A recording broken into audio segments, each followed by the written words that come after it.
ఇంకొక పాయింట్ నేను చెప్పి ముగిస్తాను విజయ్ గారు.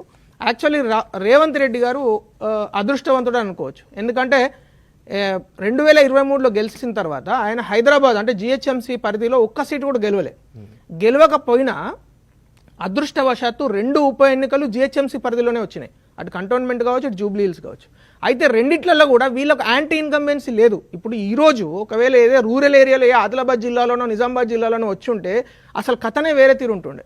ఎందుకంటే గ్రామాల్లో కాంగ్రెస్ పట్ల వ్యతిరేకత ఉంది కానీ పట్టణాల్లో లేదా? ఎందుకంటే 2 సంవత్సరాలు యాక్చువల్ గా గత ఎన్నికల్లో ఈ పట్టణాల్లోనే అసలు రేవంత్ రెడ్డి అదే చెప్తున్నాను విజయ్ గారు. 2 సంవత్సరాల నుంచి గ్రామాలలో వీళ్ళ బిహేవియర్ చూసారు పబ్లిక్. అలా ఎమ్మెల్యే ఏం చేస్తున్నాడు, వాళ్ళ కార్యకర్తలు ఏం చేస్తున్నారు, ఎంత దౌర్జన్యాలు చేస్తున్నారని ప్రజలు చూస్తున్నారు. అక్కడ లేదు, ఎందుకు లేదంటే ఎమ్మెల్యే కూడా లేడు కాబట్టి.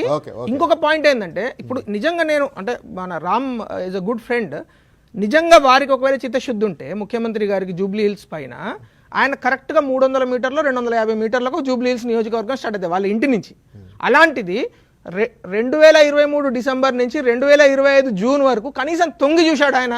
కనీసం ఇట్లా ఒక్కసారి అన్నట్టు వెళ్ళి చూసేయండి రెహమత్ నగర్కో ఎర్రగడ్డ జూబ్లీ హిల్స్కి ఒక్కసారి కూడా వెళ్ళలేదు. ఈ రోజు వచ్చి శంకుస్థాపనలు చేసేసి ఆయన చనిపోయిన తర్వాత ఈ రోజు మాట్లాడుతున్నారు. సో ఇది ప్రజలు కూడా గమనించాలని కోరుతున్నాను.